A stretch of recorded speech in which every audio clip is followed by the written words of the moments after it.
പരമദിവ്യകാരുണ്യത്തിന് പരിശുദ്ധ പരമദിവ്യകാരുണ്യത്തിന് അതിനുശേഷം ഇങ്ങനെ ഒരു മാർച്ച് 7 എന്തോ ഡേറ്റ് ഉടമ്പടി എടുത്തു. അച്ഛൻ ഉടമ്പടി എടുക്കുമ്പോഴേ അച്ഛൻ ഫുൾ ആൻഡ് ഫുൾ കൺവിൻസ്ഡ് ആയിട്ടാണ് ഈ ഉടമ്പടി എടുക്കുന്നത്. ഉടമ്പടി എടുത്തതിന് ശേഷം അച്ഛൻ എല്ലാം അതുക്കൊന്നും പിന്നെ അച്ഛൻ മരുന്നുകളെല്ലാം അവസാനിപ്പിക്കും. കാര്യം അച്ഛന് ആന്തരികമായിട്ട് മാതാവ് തോന്നിക്കും ഇത് കറക്റ്റ് വഴിയാണെന്ന് തോന്നിക്കും. നിങ്ങൾ അച്ഛൻ മരുന്ന് ഉപേക്ഷിച്ചെന്ന് പറഞ്ഞ് നിങ്ങൾ മരുന്ന് ഉപേക്ഷിക്കാൻ ഞാൻ പറയത്തില്ല കേട്ടോ. കാര്യം കൃപാസനത്തിൻ്റെ പോളിസി മാറ്റർ ഞാൻ നേരത്തെ പറഞ്ഞിട്ടുണ്ട്. കത്തോലിക്ക സഭ മരുന്നിനെക്കുറിച്ച് എന്ത് പറയുന്നു അതാണ് കൃപാസനത്തിൻ്റെ കോമൺ പോളിസി എന്ന് പറയുന്നത്. സഭ വൈദികനെയും ഡോക്ടർമാരെയും ആശുപത്രിയെയും അതുപോലെ തന്നെ വൈദ്യത്തെയും അതുപോലെ തന്നെ മരുന്നിനെയും ഒക്കെ ദൈവത്തിൻ്റെ ഹീലിംഗ്, ദൈവത്തിൻ്റെ സൗഖ്യദായകമായ പ്രവർത്തനത്തിൻ്റെ മാധ്യമമായിട്ട് തന്നെയാണ് സഭ കാണുന്നത്. അതിലൂടെയും ഡോക്ടർമാരിലൂടെയും മരുന്നിലൂടെയും സുഖപ്പെടുത്തുന്നത് ദൈവം തന്നെയാണ്. ശ്രദ്ധിക്കട്ടെ. ഹല്ലേലൂയ.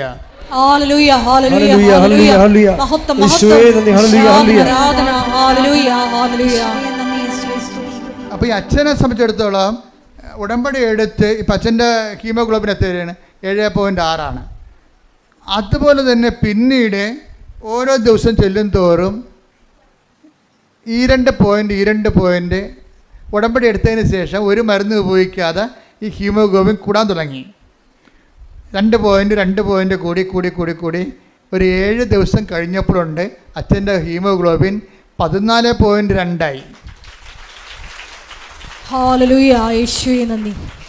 അപ്പോൾ അച്ഛൻ ഉടനെ അത് ബോഡിയിൽ ഹീമോഗ്ലോബിൻ കൂടി അറിയാവില്ല, ബോഡിയിൽ ഉടനെ അത് ഫീൽ ചെയ്യും, കരുത്ത് തോന്നും, നമുക്ക് ഊർജ്ജസ്വലതയും തോന്നും. അപ്പം അച്ഛൻ വളരെ ഓക്കെ ആയി.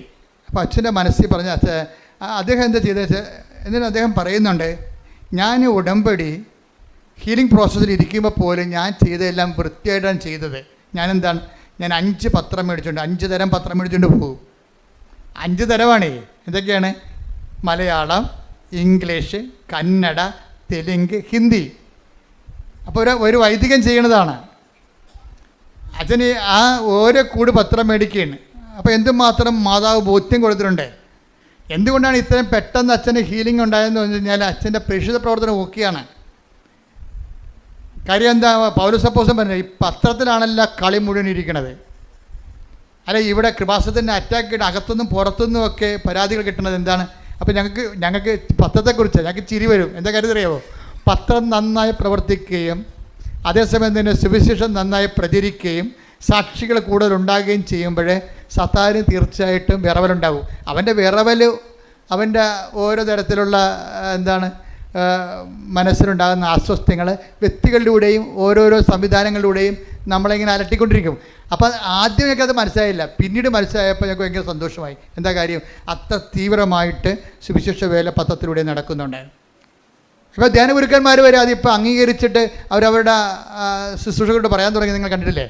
അപ്പോൾ ഈ അച്ഛൻ ഇത് എല്ലാ ഭാഷകളിലുമുള്ള പത്രങ്ങൾ വാങ്ങിക്കും. അച്ഛൻ ബാംഗ്ലൂർ വർക്ക് ചെയ്യുന്ന കാരണം ഈ കക്ഷികൾ എല്ലാവരും ഉണ്ട്. തെലുങ്കരുണ്ട്, കർണാടകക്കാരുണ്ട് അവിടെ, അതുപോലെ തന്നെ ഹിന്ദിക്കാരുണ്ട്, ഇംഗ്ലീഷുകാരുണ്ട്, മലയാളികളുണ്ട്. എല്ലാ പത്രവും മേടിച്ചിട്ട് അച്ഛൻ പറയുകയാണ്, ഞാൻ ചുമ്മാ അല്ല പത്രം കൊടുക്കുന്നത്, ഞാൻ കർത്താവിനെക്കുറിച്ച് പറഞ്ഞു കൊടുക്കും. അതാണ് വിഷയം. പത്രം ഇങ്ങനെ രാവിലെ പത്രക്കാരൻ വന്ന് സൈക്കിളെ ബെല്ലടിച്ചിട്ട് പറന്നൊക്കെ വരത്തില്ലേ? നമ്മുടെ മുറികളിലേക്ക്, ഇളം തിണ്ണയിലേക്ക്, പോട്ടിക്കരിലേക്ക് പത്രം അങ്ങനെ കൊടുക്കുകയില്ല. മറിച്ച് ഇതിൻ്റെ ഉദ്ദേശം എന്താണ്? കർത്താവിനെ അറിയാത്തവരെ അറിയിക്കുക, അറിഞ്ഞവരെ ആഴപ്പെടുത്തുക. അപ്പം അച്ഛൻ ചെയ്യണം എന്താണ്? ഞാൻ അവരവരുടെ ഭാഷ, അച്ഛൻ എല്ലാ ഭാഷയും അറിയാം, അതുകൊണ്ട് അവരവരുടെ ഭാഷ മനസ്സിലാക്കിയിട്ട് അവരോട് അച്ഛൻ്റെ അനുഭവങ്ങൾ ആ ഭാഷയെ സംസാരിക്കും. തെലുങ്കിലോ കന്നഡയിലോ ഹിന്ദിയിലോ മലയാളത്തിലോ സംസാരിച്ചതിന് ശേഷമാണ് അച്ഛൻ ഈ പത്രം കൊടുക്കുന്നത്. പിന്നെ എങ്ങനെ ദൈവം വിട്ടുമാറണത്? അപ്പം അത് അദ്ദേഹത്തിൻ്റെ വർക്ക് സിസ്റ്റമല്ലേ, സത്യസന്ധമല്ലേ, വർക്ക് സത്യസന്ധമല്ലേ? അതുകൊണ്ട് തന്നെ ദൈവം അദ്ദേഹത്തിലൂടെ ഇത് മാത്രമല്ല, അതായത് ഈ ബൈബിളിൽ പറയുകയും ഈ പത്രം കൊടുക്കുന്നത് എന്താ നിങ്ങൾക്കറിയാവില്ല. പത്രം എന്ന് പറഞ്ഞാൽ എന്താണ്? ഞാൻ എപ്പോഴും പറയും, അത് വെന്ത ചോറാണ്. സുവിശേഷം നെല്ലാണെങ്കിൽ അതിൻ്റെ ചോറാണ്. അത് വേവിച്ച് ജനങ്ങളുടെ അനുഭവങ്ങളാകുന്ന കറികളോട് കൂടിയാണ് വിളമ്പഴിക്കണത്. പത്രത്തിൽ വിളമ്പഴിക്കണത് എന്താണ്? അത് ചോറും കറിയുമാണ് വചനം. ജനങ്ങളുടെ അനുഭവങ്ങൾ ആ വചനം ഓരോ വ്യക്തികളും വിശ്വാസം, പ്രത്യാശ, ദൈവസ്നേഹം എന്നിവ കൊണ്ട് പാചകം ചെയ്യുമ്പോൾ ആ നെല്ല് ചോറായിട്ട് വെന്തിട്ട് അതിൻ്റെ കൂടെ അവിടെ അനുഭവങ്ങളാകുന്ന കറികളോട് കൂടി ഒരു വിഭവമായിട്ടാണ് നമ്മളത് ജനങ്ങളിലേക്ക് എത്തിക്കുന്നത്. പത്രം ഒരു സുവിശേഷ വിഭവം. കൈയടിക്കട്ടെ, ശ്രുതിക്കട്ടെ.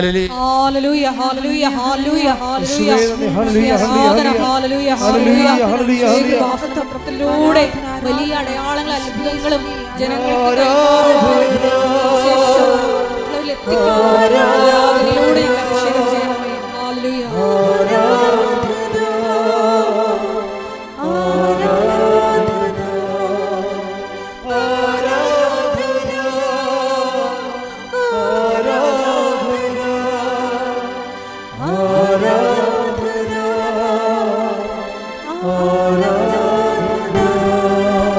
പരിശുദ്ധ പരമ ദിവ്യകാരുണ്യത്തിന് ആരാധനയും സ്തുതിയും പുകഴ്ചയും ഉണ്ടായിരിക്കട്ടെ. അതെ, റോമർ 1:16 എടുത്തേ.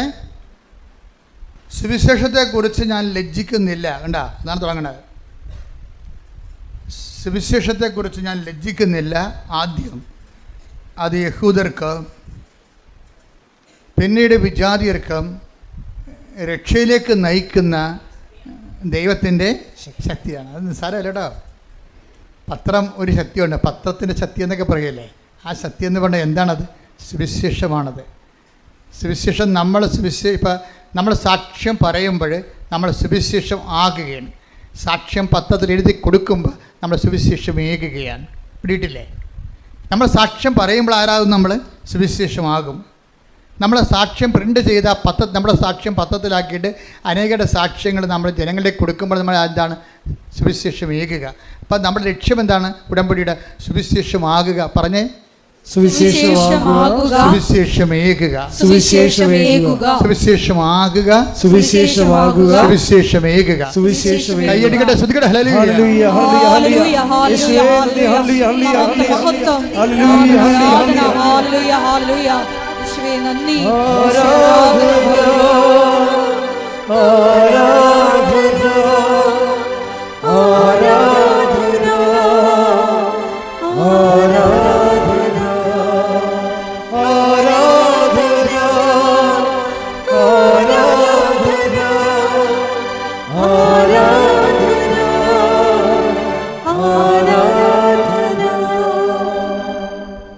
സുവിശേഷത്തെ പറ്റി ഞാൻ ലജ്ജിക്കുന്നില്ല. പറഞ്ഞേ, സുവിശേഷത്തെ പറ്റി ഞാൻ ലജ്ജിക്കുന്നില്ല.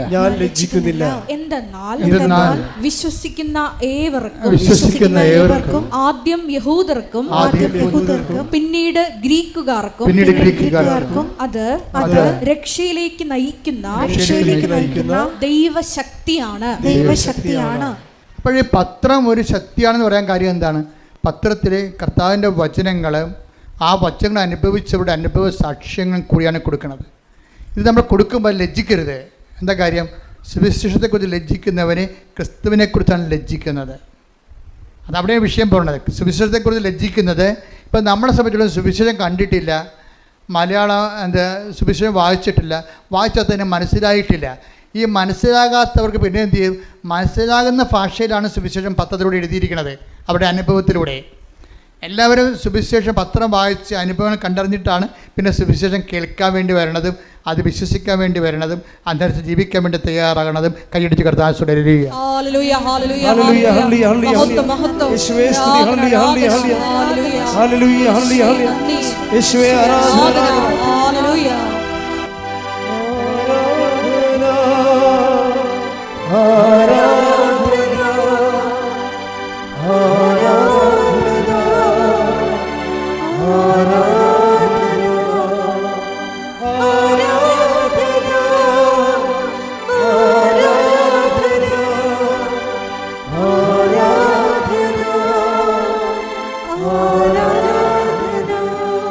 പരിശുദ്ധ പരമ ദിവ്യകാരുണ്യത്തിന് നേരവും ആരാധനയും സ്തുതിയും പുകഴ്ചയും ഉണ്ടായിരിക്കട്ടെ. പരിശുദ്ധ പരമ ദിവ്യകാരുണ്യത്തിന് നേരവും ആരാധനയും സ്തുതിയും പുകഴ്ചയും ഉണ്ടായിരിക്കട്ടെ.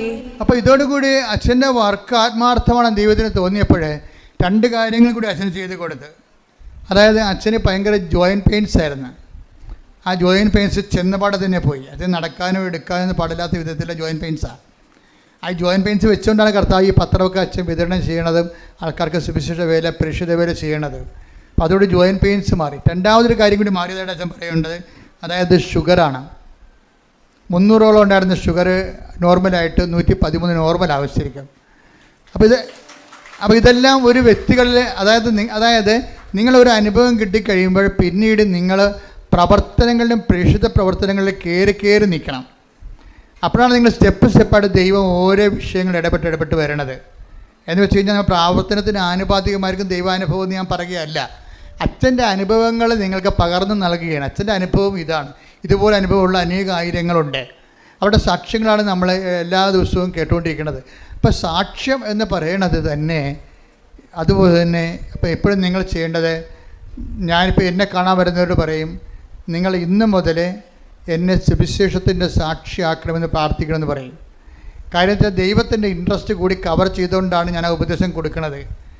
അല്ല തീഷ്ണമായി പ്രാർത്ഥിക്കണമെന്നല്ല പറയണത്. എന്നെ കാണാൻ വന്നവരുടെ കാര്യങ്ങൾ കുറച്ച് മോശം കണ്ടീഷനാണെങ്കിൽ ഞാൻ പറയും, ഇന്ന് മുതൽ നിങ്ങൾ പ്രാർത്ഥിക്കേണ്ടത് സുവിശേഷത്തിൻ്റെ ആ ബോള് കർത്താവിൻ്റെ കോട്ടിലോട്ട് ഞാൻ അടിച്ചു മാറ്റുന്നതാണ്. എന്താ കാര്യം? സുവിശേഷത്തിൻ്റെ സാക്ഷിയാക്കണമെന്ന് പറയുമ്പോൾ നിങ്ങളുടെ വിഷയം ആരുടെ വിഷയമാകും? അത് ദൈവത്തിൻ്റെ വിഷയമാകും. ചില കാര്യം അച്ഛനെ കാണാൻ വരുമ്പോൾ എനിക്ക് ഭയങ്കര അവരോട് ദേഷ്യം വരും. കാര്യം എന്താ കാര്യത്തിന് അവിടെ തലയൊക്കെ വെക്കുമ്പോൾ എനിക്കറിയാൻ പറ്റും അവരത് ഉടമ്പടി അവസാനിപ്പിക്കാൻ പോവുകയാണ്, കള്ളത്തരത്തിന് ചീട്ട് വാങ്ങിച്ചിരിക്കുകയാണ്.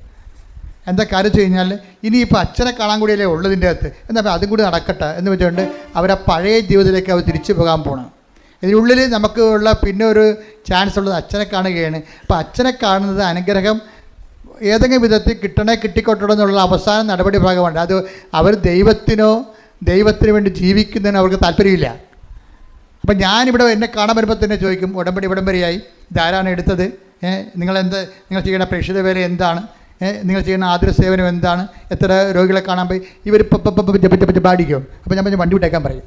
അപ്പോൾ എനിക്ക് മനസ്സിലാവും ദൈവത്തിന് പ്രയോജനമില്ലാത്ത ഒരു ചാണാപ്പുഴുക്കാണ് ഈ സാധനം. അപ്പോൾ ഇതിനെ കൊണ്ടിന് മുന്നോട്ട് പോയിട്ട് കാര്യമില്ല. Why should I waste my time?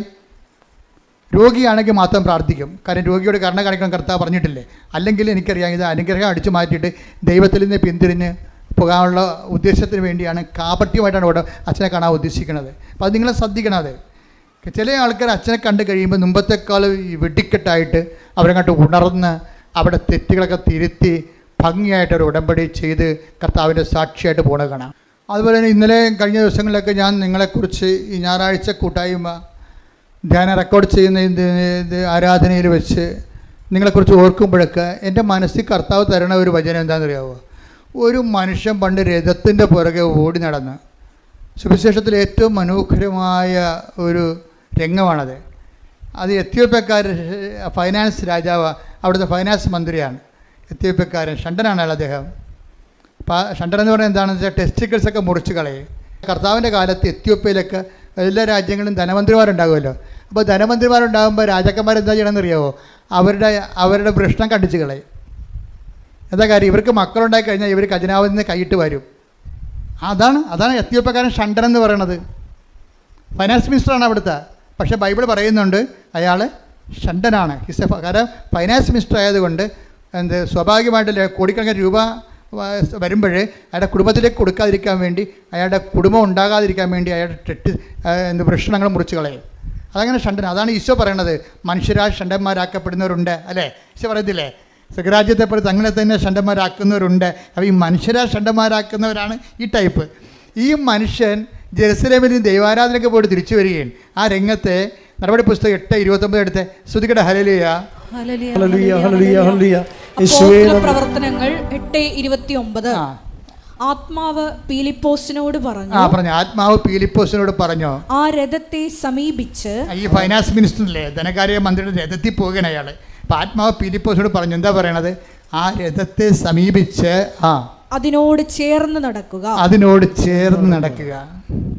അപ്പോൾ എന്താ കാര്യം എന്നറിയാമോ? ഈ പീലിപ്പോസ് ഇങ്ങനെ ചേർന്ന് നടക്കുമ്പോൾ ഈ മനുഷ്യൻ വചനം വായിച്ചുകൊണ്ടിരിക്കുകയാണ്. അപ്പോൾ പീലിപ്പോസ് അയാളോട് ചോദിക്കും, ഈ രഥത്തിൻ്റെ ഒപ്പം നടക്കുകയാണ്, അണച്ചണച്ച് ഓടുകയാണ്. എന്തോ ഒരു ചൈതന്യമാണെന്ന് നോക്കിയേ. ആ രഥത്തെ കുതിര വലിച്ചുകൊണ്ട് പോകുമ്പോൾ കുതിരയുടെ സ്പീഡിന് ഈ അപ്പോസ്തലൻ പുറകെ ഇങ്ങനെ ഓടി അണക്കുകയാണ്. അണക്കുന്നതിൻ്റെ ഇടയ്ക്ക് കിതച്ചുകൊണ്ട് ചോദിക്കും, വായിക്കണത് മനസ്സിലാകുന്നുണ്ടോ എന്നാണ്. അങ്ങനെ ഈ സുവിശേഷ വേലയ്ക്കൊരു അണപ്പും കിതപ്പുമുണ്ട്. കർത്താവിന് വേണ്ടി കിതക്കണം. അതാണ് പ്രേക്ഷിതൻ. പ്രാർത്ഥിക്കുക, കർത്താവേ കർത്താവേ, പീലിപ്പോസിനെ പോലെ ഫിലിപ്പോസിനെ പോലെ കർത്താവിന് വേണ്ടി സുവിശേഷ കൈമാറ്റത്തിന് വേണ്ടി ഏത് കൊലകൊമ്പനായാലും ഒരു ആത്മവിശ്വാസത്തോടെ അവന്റെ കൂടെ നടന്ന് അവന്റെ സ്പീഡിനകത്ത് നീങ്ങിയില്ലെങ്കിലും അണച്ചായാലും കിതച്ചായാലും വായിക്കുന്നത് മനസ്സിലാകുന്നുണ്ടോ എന്ന് ചോദിച്ചുകൊണ്ട് കർത്താവിന് കൈമാറാൻ എന്നെ അഭിഷേകം ചെയ്യണമേ, എന്നെ അഭിഷേകം ചെയ്യണമേ.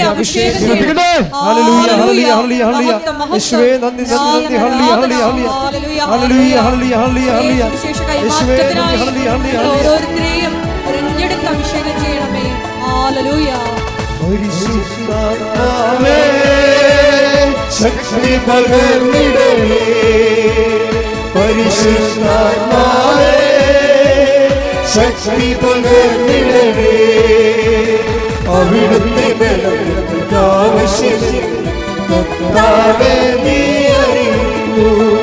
അവിടുത്തെ ബലം ആവശ്യമില്ലാതെ നീ അറിയുന്നു. പരിശുദ്ധാത്മാവേ, ശക്തി പകർന്നിടണേ പരിശുദ്ധാത്മാവേ, ശക്തി പകർന്നിടണേ. കൃപകളും വരങ്ങളും ജ്വലിച്ചിടുവാൻ ഞങ്ങൾ വചനത്തിൽ മേലും വളർന്നിടുവാൻ. കൃപകളും വരങ്ങളും ജ്വലിച്ചിടുവാൻ ഞങ്ങൾ വചനത്തിൽ മേലും വളർന്നിടുവാൻ. വിൺമഴയെ വീണ്ടും മയക്കിടവേ ജനമുണർന്നിടുവാൻ. വിൺമഴയെ വീണ്ടും മയക്കിടവേ ജനമുണർന്നിടുവാൻ. പരിശുദ്ധാത്മാവേ, ശക്തി പകർന്നിടണേ പരിശുദ്ധാത്മാവേ, ശക്തി പകർന്നിടണേ. കൃപകളും വരങ്ങളും ജ്വലിച്ചിടുവാൻ ഞങ്ങൾ വചനത്തിൽ മേലും വളർന്നിടുവാൻ. കൃപകളും വരങ്ങളും ജ്വലിച്ചിടുവാൻ ഞങ്ങൾ വചനത്തിൽ മേലും വളർന്നിടുവാൻ. വിൺമഴയെ വീണ്ടുമായി കിടവേ ജനമുണർന്നിടുവാൻ. വിൺമഴയെ വീണ്ടുമായി കിടവേ ജനമുണർന്നിടുവാൻ. ഹല്ലേലൂയ, ഹല്ലേലൂയ, ഹല്ലേലൂയ,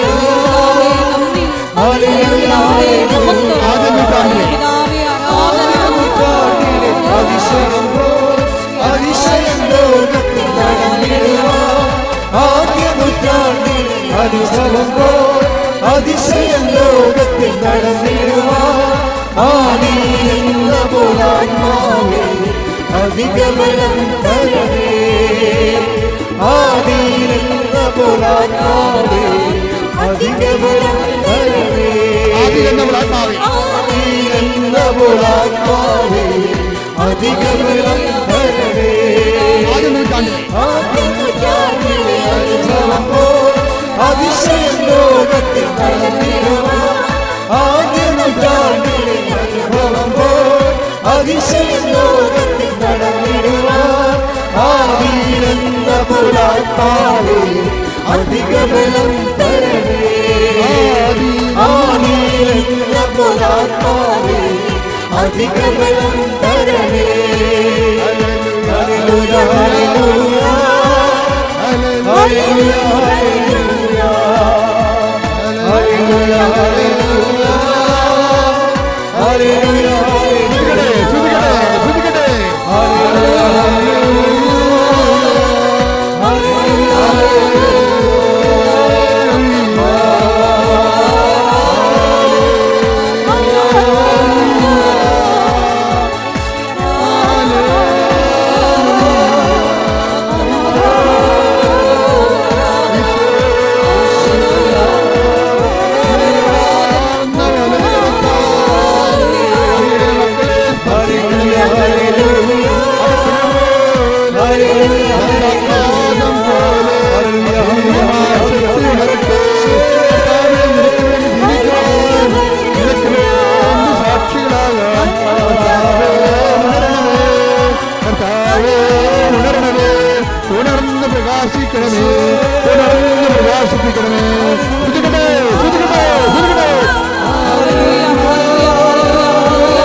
ആരാധന, ഹല്ലേലൂയ, ഹല്ലേലൂയ, ഹല്ലേലൂയ.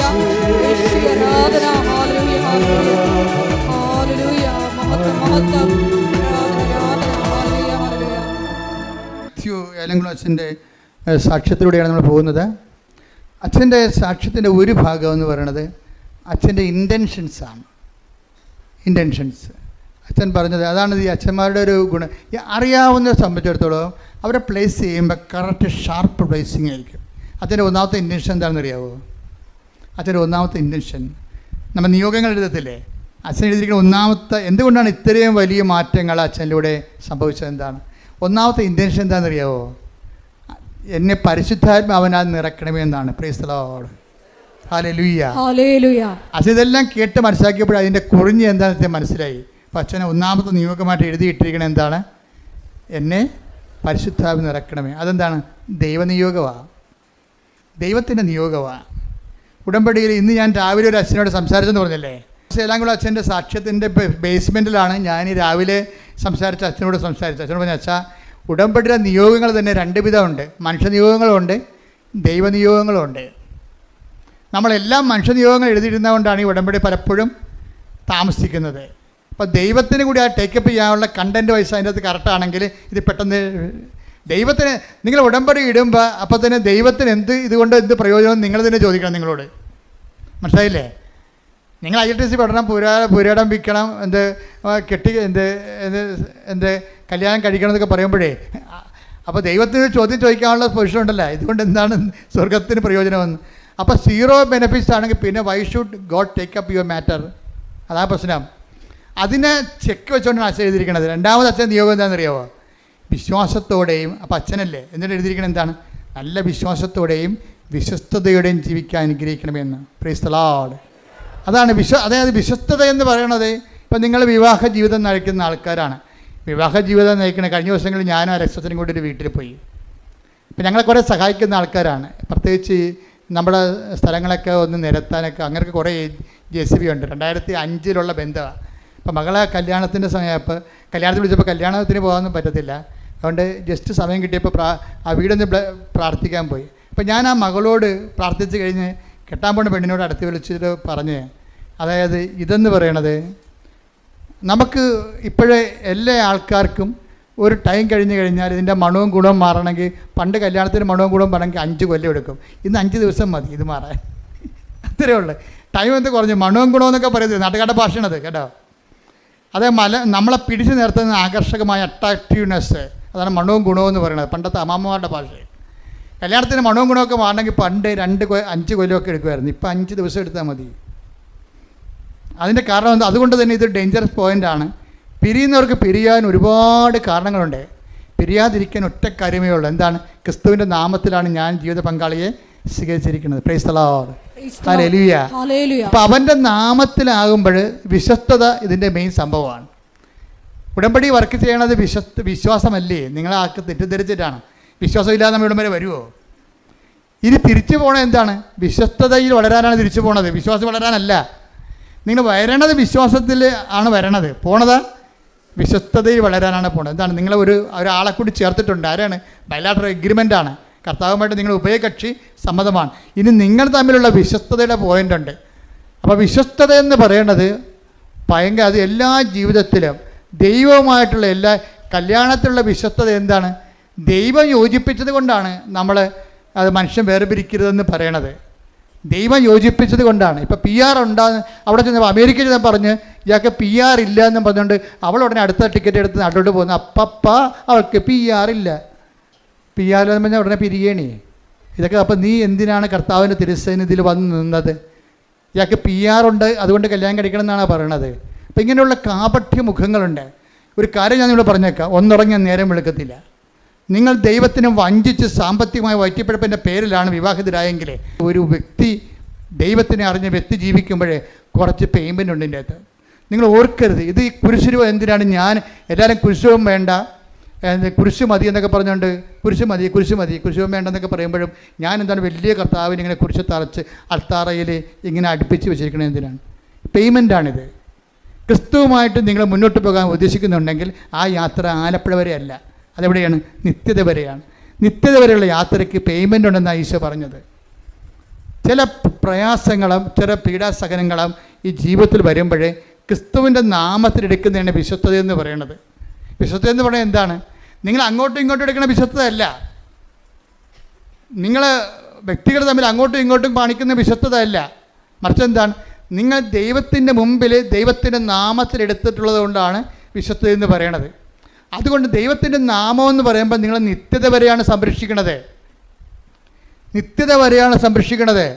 നിങ്ങളൊരു കൊച്ചു ജനിച്ച് കഴിയുമ്പോൾ നിങ്ങൾ കണ്ണീരോടെ അതിൻ്റെ ജ്ഞാനസ്ഥാന സമയത്ത് മുട്ടുകുത്തി കർത്താവിനോട് പറയണം, ഈ കുഞ്ഞിനെ വളർത്തി പുണ്യവതിയാക്കി പുണ്യവാനാക്കി വിവാഹം കഴിപ്പിക്കാൻ വേണ്ടി ആൾക്കാരെ വരുമ്പോൾ അന്ന് ഞങ്ങൾ രണ്ടുപേരും കർത്താവിൻ്റെ മുമ്പിൽ ഒരുമിച്ചുണ്ടാകണമെന്ന്. മനസ്സിലായില്ലേ? കർത്താവ് ഇവിടെ വരുമ്പോൾ അപ്പനെ കാണാനില്ല, അപ്പൻ ഡൈവേഴ്സിലാണ്. അമ്മയെ കാണാനില്ല, അമ്മ ഡൈവേഴ്സിലാണ്. വേറെ ഒരുത്തരും ഇവിടെ പൊറുക്കുകയാണ്. അങ്ങനെ വന്നു കഴിഞ്ഞാൽ പിന്നെ നിങ്ങൾക്ക് എന്തെങ്കിലും ആൾക്കാരെ വരാൻ കാര്യം?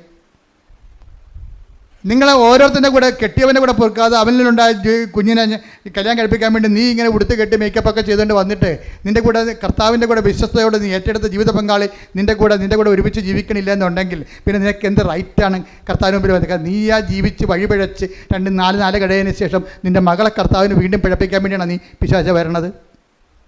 ഇത് ഒരു നടക്ക് പോകത്തില്ല. നിങ്ങളോട് പലരും പല രീതിയിൽ പറയും, അതൊക്കെ കുഴപ്പമൊന്നുമില്ല, ഈ കാലത്തിൻ്റെ ഒപ്പം അനുസരിച്ച് പോകും, മനുഷ്യന് ജീവിതമാണ് വലുത്, ഒരു ജീവിതമേ ഉള്ളെന്നൊക്കെ പറയും. ഓർക്കുക, ഇതൊക്കെ ഇങ്ങനെയുള്ള പഴം വർത്തമാനങ്ങൾ ഒരു ജീവിതമേ ഉള്ളെന്നും പറഞ്ഞുകൊണ്ട് എന്തുമാത്രം പേരുടെ നിത്യജീവിതം പിശാച് അവതാളത്തിലാക്കിയിട്ടുണ്ടെന്ന് അറിയാവോ? ഒരു ജീവിതമേ ഉള്ളൂ എന്നും പറഞ്ഞുകൊണ്ട് പിശാച് ഈ എത്രയോ മനുഷ്യരുടെ നിത്യജീവിതം അവതാളത്തിലാക്കിയിട്ടുള്ളതെന്നുള്ളത് വിവേചിച്ച് മനസ്സിലാക്കണമെങ്കിൽ കുറഞ്ഞ പക്ഷം ഒരു മിനിമം ഹോളി സ്പിരിറ്റ് വേണം. അതുകൊണ്ടാണ് അച്ഛൻ എഴുതിയിരിക്കുന്നത്, എനിക്ക് പരിശുദ്ധാത്മ നൽകണമേ, നിറക്കണമേ, നിലനിർത്തണമേ എന്ന് പ്രാർത്ഥിക്കുന്നത്. കാര്യം ഒരു ജീവിതമേ ഉള്ളൂ എന്ന് നമ്മൾ പറയുന്നത് ആരാണ്? കർത്താവ് പണ്ട് ഒരു അന്ധനെ സുഖപ്പെടുത്തിയില്ലേ?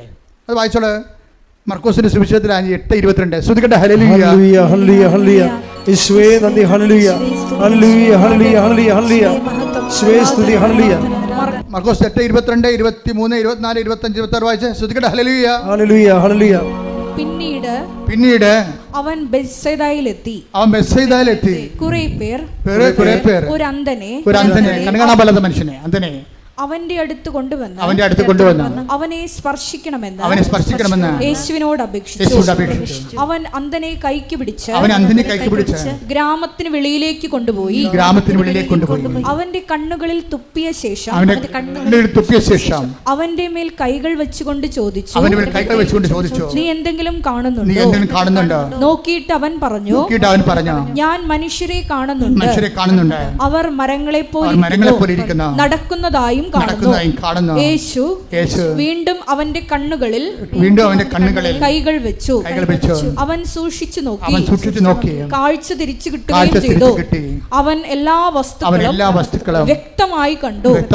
ഗ്രാമത്തിൽ പ്രവേശിക്കുക പോലും ചെയ്യരുത് എന്ന് പറഞ്ഞ് യേശു അവനെ വീട്ടിലേക്ക് അയച്ചു. കണ്ട എന്താ വിഷയം? ഇവിടെ അവസാനം പറഞ്ഞിരിക്കുന്നത് എന്താ?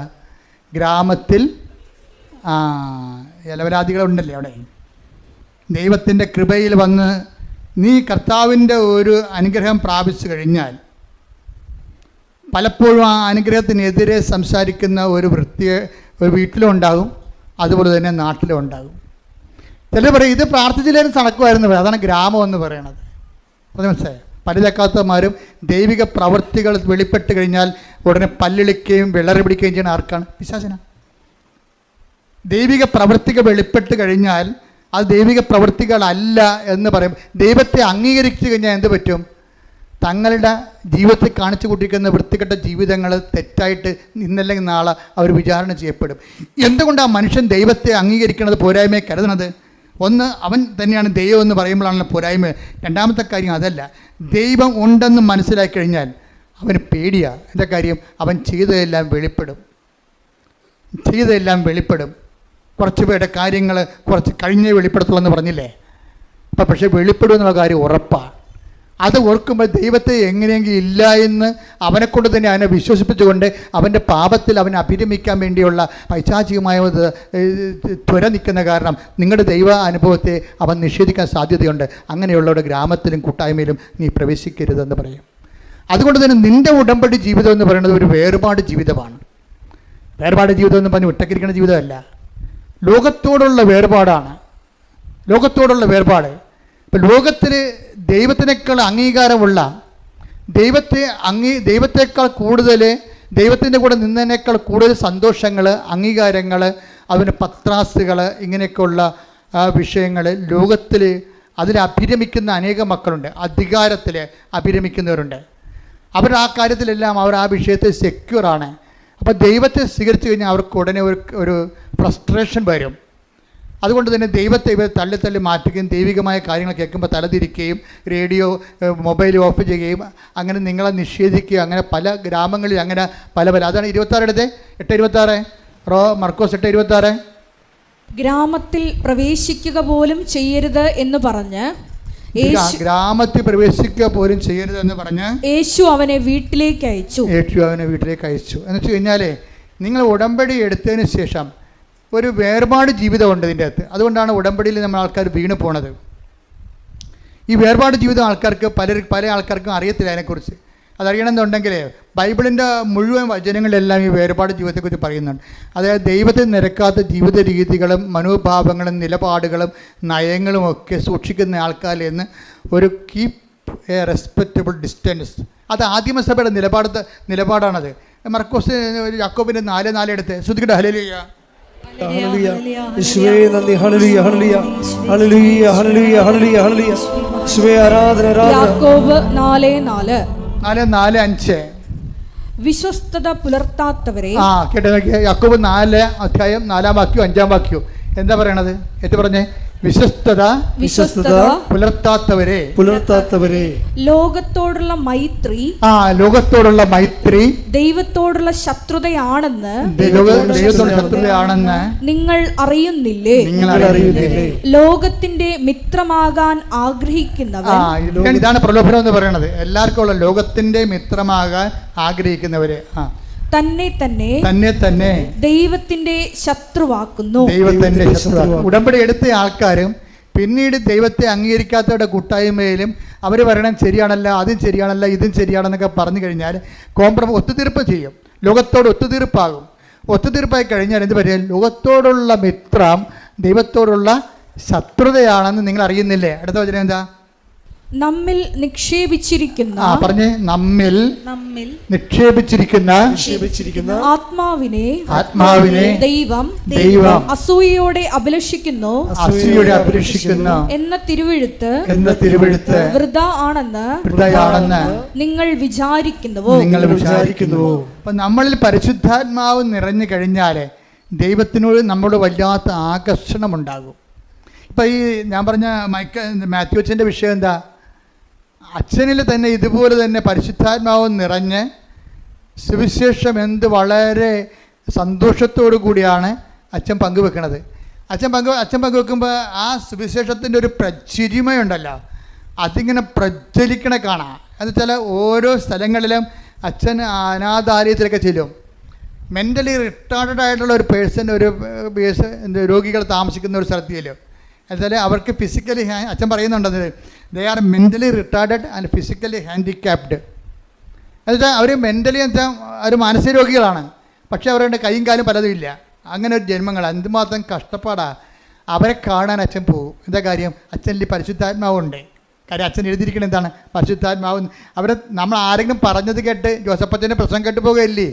അച്ഛൻ്റെ ഉള്ളിൽ തന്നെ കർത്താവിൻ്റെ വഴികളെ ഇതുപോലെയുള്ള വഴികളാണെന്ന് കണ്ടെത്തിയിട്ട് ഈ മെൻ്റലി റിട്ടാർഡഡിനെയും അതുപോലെ തന്നെ ഈ മനോരോഗികളെയും അംഗവൈകല്യമുള്ളവരെയും കാണാൻ വേണ്ടി അവരുടെ ഒരു സ്ഥാപനത്തിൽ അച്ഛൻ സ്ഥിരമായി പോകും. ഒരു ദിവസം അച്ഛൻ അവിടെ സ്ഥിരമായി പോയപ്പോൾ ഒരു ഗ്ലാസ് വെള്ളം ഒരു പയ്യന് കൊടുത്തു. അവൻ ചോദിച്ചു കുടിക്കാൻ ഇങ്ങനെ കാണിച്ച്, ഇപ്പോൾ സംസാരിക്കാൻ പറ്റുന്നില്ല, കുടിക്കാൻ വേണ്ടി കാണിച്ച്. അവനുടനെ ഒരു ഗ്ലാസ് വെള്ളം, ശുദ്ധവെള്ളം അച്ഛൻ അവനെടുത്ത് കൊടുത്ത്. അവിടെ എല്ലാത്തിനും അച്ഛൻ ഭക്ഷണം കൊടുക്കുകയും പലവരും. അപ്പോൾ ഒരുത്ത വെള്ളം ചോദിച്ച് അവന് കൊടുത്തു. ആ വെള്ളം കൊടുത്ത് അവൻ പകുതിയോളം അത് കുടിച്ച് അങ്ങോട്ടും ഇങ്ങോട്ടും ഇട്ടാൽ കുടിക്കണവൻ.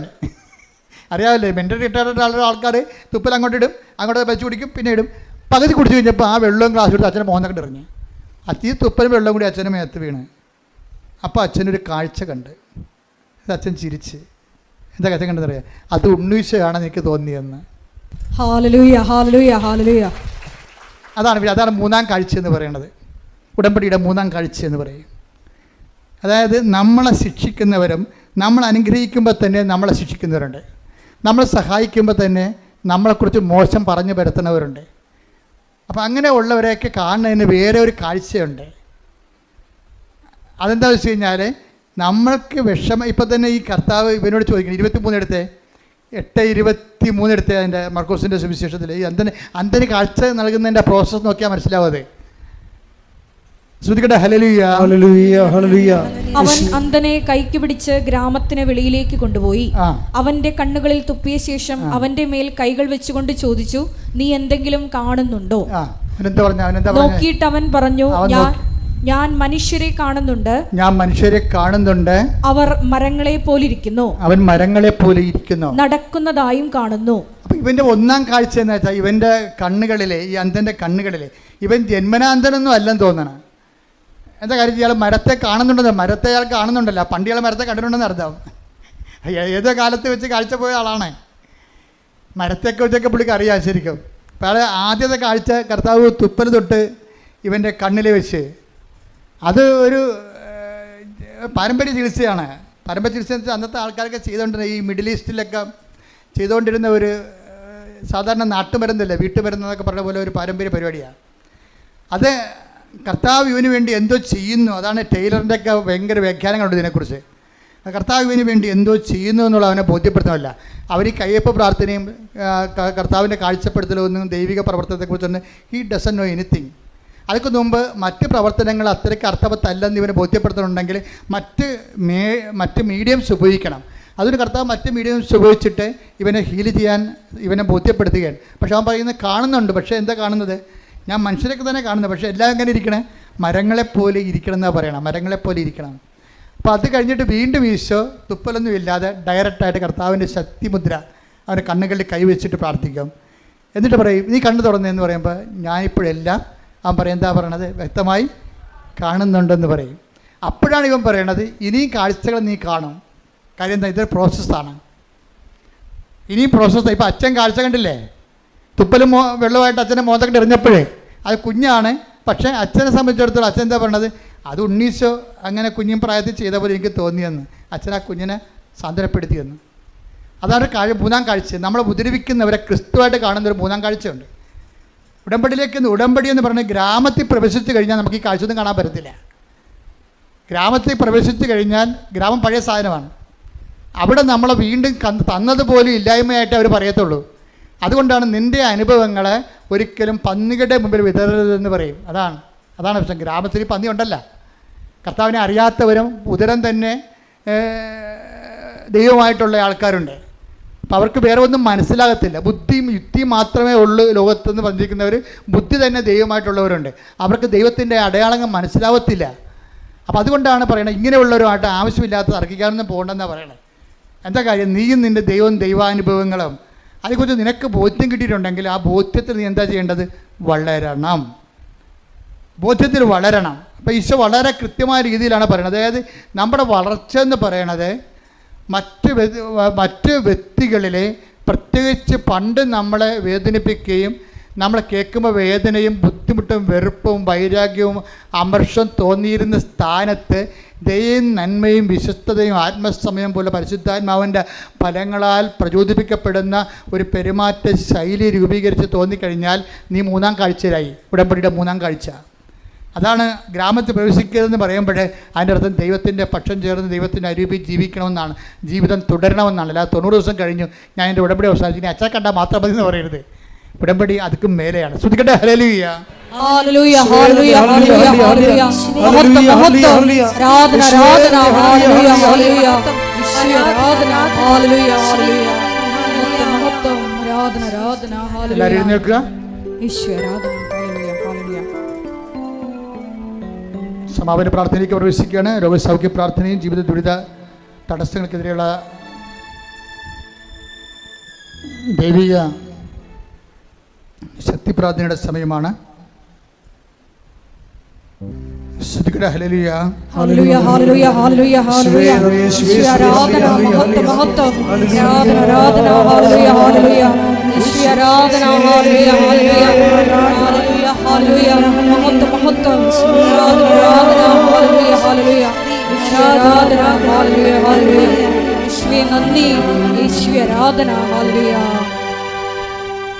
അച്ഛൻ പ്രാർത്ഥിക്കുമ്പോഴും മക്കളെ ശ്രദ്ധിച്ചുകൊണ്ട് നിൽക്കുക.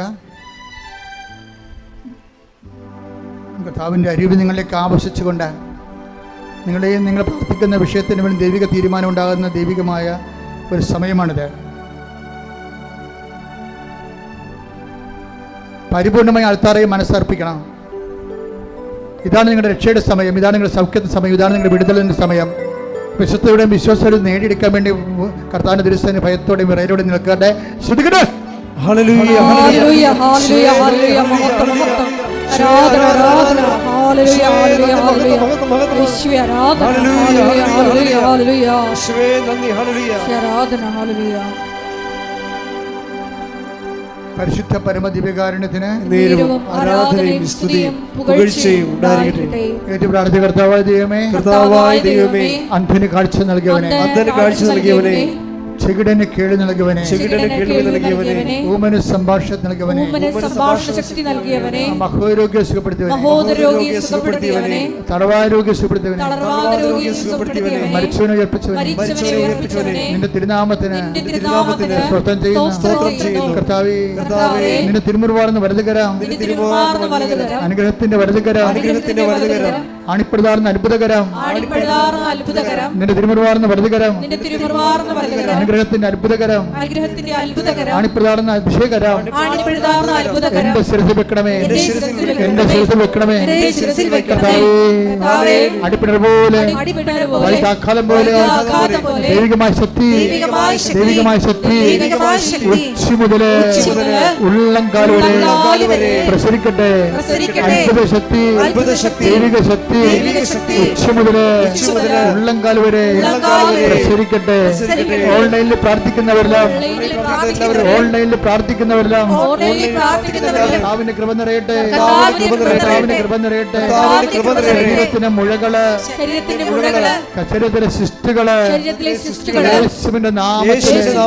യേശുവിന്റെ നാമത്തിൽ ഇപ്പോഴും അപ്രത്യക്ഷമാകട്ടെ. ക്യാൻസർ രോഗികള്, കരളരോഗികള്, തൈറോയ്ഡ് രോഗികള്, പ്രോസ്റ്റേറ്റ് രോഗികള്, രോഗികളെ യേശുക്രിസ്തുവിന്റെ ഉന്നതമായ നാമത്തിൽ സഭയുടെ അധികാരം ദൈവിക ശക്തിയാൽ വിട്ടുമാറട്ടെ, വിട്ടുമാറട്ടെ. ഹല്ലേലൂയ ഹല്ലേലൂയ ഹല്ലേലൂയ യേശുവേ നന്ദി. ഹല്ലേലൂയ ഹല്ലേലൂയ ഹല്ലേലൂയ ഹല്ലേലൂയ ഹല്ലേലൂയ യേശുവേ ആരാധന ആരാധന ആരാധന.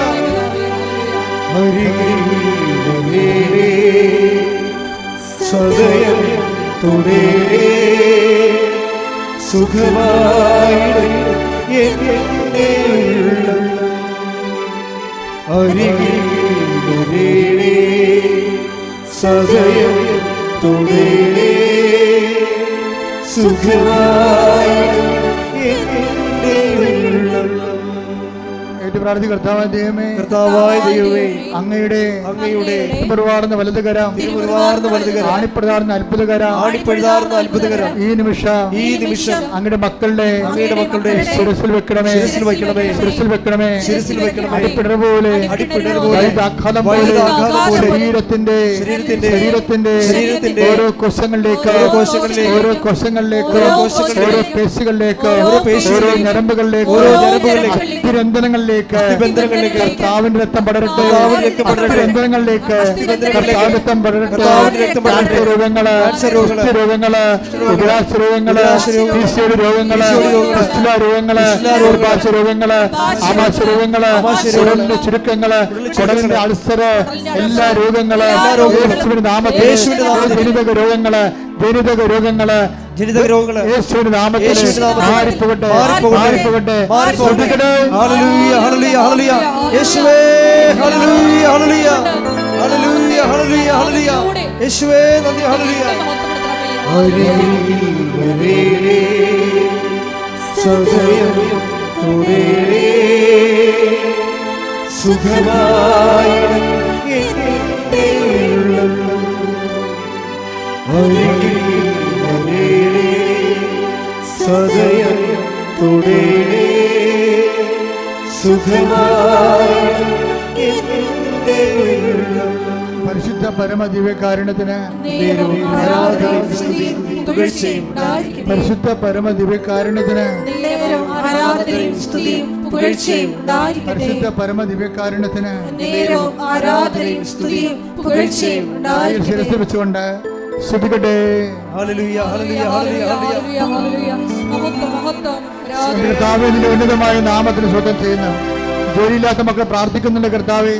വീടില്ലാത്തവര്, വഴിയില്ലാത്തവര്, സർട്ടിഫിക്കറ്റുകൾ ലഭിക്കാത്തവര്, വിവാഹം ഒത്തുവരാത്തവര്, കർത്താവ് ഒത്തുവന്ന വിവാഹം കർത്താവേ വിടുവിച്ച് കർത്താവേ ഡൈവേഴ്സായി പോകുന്നവര്, കുടുംബക്കോടതി കേസിരിക്കുന്നവര്, സ്ഥലത്തിൻ്റെ കേസുകൾ, അതുപോലെ തന്നെ പല ഭാഗോടമ്പയുടെ കേസുകൾ കർത്താവ് പലതരത്തിൽ വിദേശ ജോലികൾ നഷ്ടപ്പെടുന്നവർ, വിസ നഷ്ടപ്പെടുന്നവർ, വിസ പുതുക്കി കിട്ടാത്തവർ, കർത്താവ് അവിടെ PR ലഭിക്കാത്തവർ, നാട്ടിൽ കർത്താവ് ജോലിയില്ലാത്തവർ, ഗവൺമെൻറ് ജോലിയും അതുപോലെ നാട്ടിലുള്ള മറ്റ് പ്രൈവറ്റ് സ്ഥാപനങ്ങളിൽ ജോലി ചെയ്യുന്നവർ, അവിടെ ഉണ്ടാകുന്ന പിരിമുറുക്കങ്ങൾ, അവ മുതൽ ജോലി നഷ്ടപ്പെടുന്ന അവസ്ഥകൾ, ഓരോ വിഷയങ്ങൾ കർത്താവ് പഠിച്ചുകൊണ്ടിരിക്കുന്ന കുഞ്ഞുങ്ങൾ, കുഞ്ഞുങ്ങൾ, SSLC പരീക്ഷ എഴുതിക്കൊണ്ടിരിക്കുന്ന മക്കൾ, അതുപോലെ തന്നെ ബോർഡ് എക്സാം എഴുതിക്കൊണ്ടിരിക്കുന്ന മക്കൾ, മറ്റ് ഉന്നത പരീക്ഷകൾ, മറ്റ് പരീക്ഷകൾ, അതുപോലെ ബോർഡ് എക്സാം, അതുപോലെ തന്നെയുള്ള ഓരോ പരീക്ഷ, നൈപുണ്യ പരീക്ഷകൾ, മത്സര പരീക്ഷകൾ, യോഗ്യതാ പരീക്ഷകൾ അറ്റൻഡ് ചെയ്തുകൊണ്ടിരിക്കുന്നവർ, അത് പരാജയപ്പെട്ടു പോയവർ, പലവട്ടം പരാജയപ്പെട്ടു പോയവർ, സങ്കടപ്പെട്ട് ജീവിക്കുന്നവർ, എല്ലാവരും തടസ്സങ്ങൾ യേശുവിന്റെ നാമത്തിൽ മാറിപ്പോകട്ടെ. അഭിഷേകം വിശുദ്ധിയുടെ വിജ്ഞാനത്തിന്റെ വിജയത്തിന്റെ ആത്മാവിനാൽ അഭിഷേകം ചെയ്യട്ടെ. ഹല്ലേലൂയ ഹല്ലേലൂയ ഹല്ലേലൂയ. യേശുവേ നന്ദി. ഹല്ലേലൂയ ഹല്ലേലൂയ ഹല്ലേലൂയ. യേശുവേ ആരാധന ആരാധന ആരാധന. ഹല്ലേലൂയ ഹല്ലേലൂയ ഹല്ലേലൂയ ഹല്ലേലൂയ ഹല്ലേലൂയ ഹല്ലേലൂയ. യേശുവേ നന്ദി. ഹല്ലേലൂയ ഹല്ലേലൂയ ഹല്ലേലൂയ ഹല്ലേലൂയ. ജ്വാലയാ റൂഹായേ വരേണമേ. ജ്വാലയാ റൂഹായേ വരേണമേ. ആത്മാവിൽ നിറയണമേ. അഭിഷേകം ചെയ്യണമേ. ആത്മാവിൽ നിറയണമേ. അഭിഷേകം ചെയ്യണമേ. റൂഹായേ വരേണമേ. അഭിഷേകം ചെയ്യണമേ. റൂഹായേ വരേണമേ. അഭിഷേകം ചെയ്യണമേ. എല്ലാവരും മുട്ട നിൽക്കുക.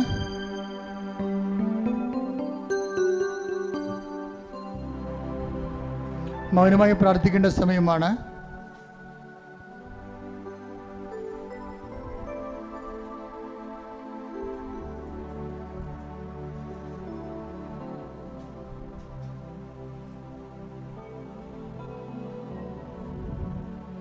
സമാപന ആശീർവാദത്തിന് സമയമാണ്.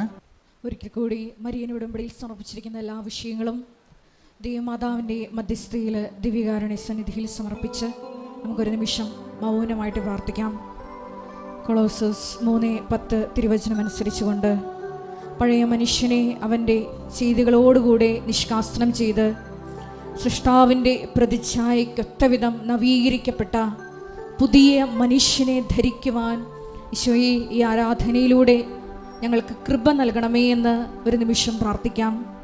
യാക്കോബ് ശ്ലീഹായുടെ ലേഖനത്തിലൂടെ ഞങ്ങൾ ശ്രവിക്കുകയായിരുന്നു പിതാവായ ദൈവത്തിൻ്റെ മുമ്പിൽ നിഷ്കളങ്കമായ ഭക്തി എന്താണെന്ന്.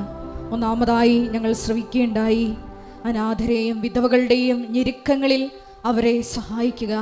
രണ്ടാമതായി ലോകത്തിൻ്റെ കളങ്കമേൽക്കാതെ ജീവിക്കുക എന്നത്.